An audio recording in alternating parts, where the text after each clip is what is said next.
¿Qué afectará más a los dominicanos? ¿La enfermedad o la corrupción?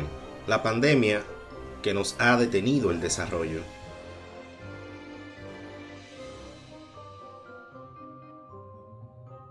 La República Dominicana, por primera vez desde la última modificación de la Constitución del 2010, ha declarado el estado de emergencia nacional. Los procesos que hacen circular nuestra economía empiezan a verse afectados. Nuestras costumbres y nuestra forma de actuar en este tipo de situaciones no estaban edificados todavía. Como todo buen dominicano, tomamos a chiste la situación, aun viendo el ejemplo de otros países. Para nosotros, aunque tomábamos este asunto como simple teoría conspirativa del gobierno para causar efectos en las elecciones, nos olvidamos de nuestras precariedades sanitarias, con la que siempre la mayoría de dominicanos hemos contado, pero llegó el día de. República Dominicana anunció que se diagnosticó el primer caso del COVID-19. Se trata de un turista italiano de 62 años que está en aislamiento. El hombre ingresó el 22 de febrero al país sin síntomas y 2 días después empezó a presentar fiebre, tos y malestar general. Las autoridades también mantienen en aislamiento en el mismo centro médico. Estado de emergencia, toque de queda, cuarentena, distanciamiento social, pausa económica y mucha incertidumbre sobre lo que puede venir por delante. Amigos y amigas, esta es la situación que lamentablemente desde hace ya algunos días tenemos en República Dominicana por culpa de esta pandemia mundial. Un virus que está poniendo al país patas arriba, de una forma que hasta hace apenas el 16 de febrero, nuestra única preocupación era el proceso de elecciones municipales fallidas, la percepción de fraude de parte del gobierno y las protestas de los jóvenes en la Plaza de la Bandera. Desgraciadamente, al momento de preparar este video, en República Dominicana se han contabilizado cientos de contagios y al día de hoy más de 39 fallecidos. Y lo peor es que aún quedan varias semanas difíciles por delante.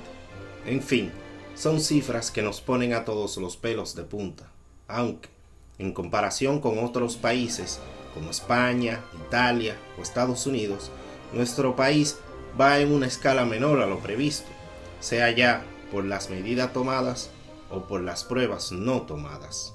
Para que nos hagamos una idea, hace un poco más de 3 semanas, el único caso conocido en el país fue de un italiano que llegó al país 10 días antes de que el Ministerio de Salud Pública supiera de su situación, cuando en Italia los primeros casos ya se estaban reportando desde el 31 de enero.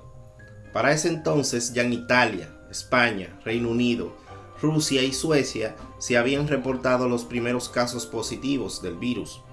Ya para el día 2 de marzo Italia ya había superado los 2.000 casos confirmados.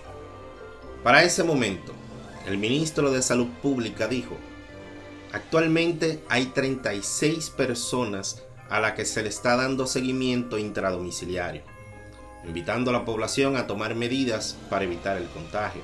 Sí, a la población. Como que dejar el tema principal del asunto a los civiles era algo adecuado en ese momento. Cuando teníamos una serie de protestas en muchas partes del país desde la suspensión de las elecciones de febrero. ¿Imaginan el proceso de contagio desde entonces? Aún así, llegó la nueva fecha de las elecciones, el 15 de marzo, donde alrededor del 40% de los ciudadanos se dirigieron a votar en las urnas. Aunque de una manera adecuada, los trabajadores de los centros de votación estaban tomando medidas contra el contagio. Esto no era suficiente. Incluso, el 14 de marzo, el gobierno dominicano tomó medidas preventivas en relación al tránsito internacional, tales como la suspensión de los vuelos provenientes de Europa, Asia y Medio Oriente, cuarentena a los pasajeros provenientes de los países con casos, prohibición de cruceros, entre otras medidas. Pero las mismas empezaban a tener vigencia desde el lunes 16 de marzo, o sea, 15 días después de haberse confirmado el primer caso que ya tenía 10 días rodando en el país. El día de hoy, 39 personas ya han perdido la vida, con aumento exponencial del 23.4% de contagios entre el 27 y el 28 de marzo. Y ojo, porque la tragedia humana no es la única consecuencia de esta crisis. El día 19 de marzo, el gobierno, por medio de la resolución 134-20, declara el estado de emergencia, sometiendo al Congreso las medidas a tomar por parte de las autoridades, y con ello empieza a sentirse en la población la verdadera angustia de los días venideros. Con el pasar de los días, prácticamente todos los comercios, exceptuando supermercados, farmacias y otros establecimientos de productos esenciales, tuvieron que cerrar. Por ejemplo, todos los bares, restaurantes, tiendas de ropa o centros comerciales. Y por supuesto, los comercios no son las únicas empresas afectadas, para nada. Empresas de todo tipo, incluyendo grandes grupos industriales, también se han visto obligadas a parar su actividad económica. Claro, esto es algo que ha provocado que decenas y decenas de miles de dominicanos se hayan quedado temporalmente sin trabajo. Y no tan solo eso, el gobierno declara un toque de queda en todo el país, empezando desde las 8 de la noche hasta las 6 de la mañana. Y una semana después tuvo que cambiarlo para que empezara desde las 5 de la tarde, aunque, según la Sociedad Dominicana de Infectología, en el país están recomendando que el mismo se extienda a las 24 horas. ¿Se imaginan? A causa de estas y otras medidas, los trabajadores se están enfrentando a la regulación temporal de empleo. Según estas gráficas, las suspensiones de empleo podrían afectar en promedio a más de 1,5 millones de trabajadores, con consecuencias de un desempleo de hasta un 5 y un 7%. Y sí, muchos de estos trabajadores, probablemente la inmensa mayoría, recuperarán sus puestos de trabajo una vez que esta crisis sanitaria quede atrás. Pero, para otros muchos casos, este colapso seguramente suponga perder sus empleos de forma permanente. Aunque el gobierno viene tomando medidas tras medidas, como el programa FASE, que pretende destinar alrededor de 8.500 pesos mensuales a los trabajadores para que las empresas complementen el restante hasta llegar por lo menos al 70% del sueldo original, esto no es algo que pueda llegar directamente a aquellos que viven del día a día. Hoy por hoy existe mucha incertidumbre sobre lo que pueda ocurrir, ya que nunca antes se había pulsado el botón que detiene la actividad económica y social de un país. No hay precedentes. Uno de los sectores más afectados será el turismo. Esta actividad productiva, según los datos del Banco Central Dominicano para el año 2018, representó el 8% del Producto Interno Bruto del país y una representación en el empleo del 7%. Ahora bien, ¿cómo ha sido todo esto posible? ¿Cómo hemos llegado hasta este punto?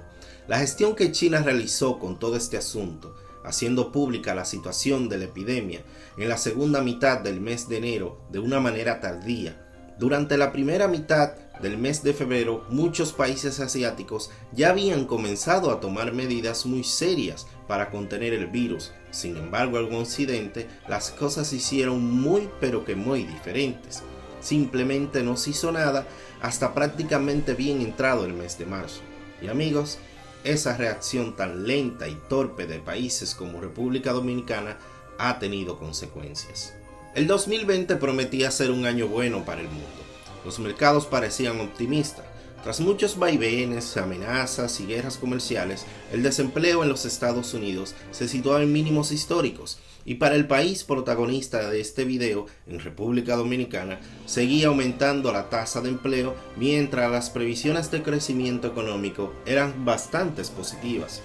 Bueno, según Danilo Medina y el Banco Central. El día 1 de enero del 2020, lo que nadie podía imaginarse es que en realidad comenzaba un año horrible. Sin embargo, durante ese mismo mes de enero, China ya tenía centenares de casos confirmados de coronavirus. De hecho, se sospechaba que los casos reales podían ya contarse por miles.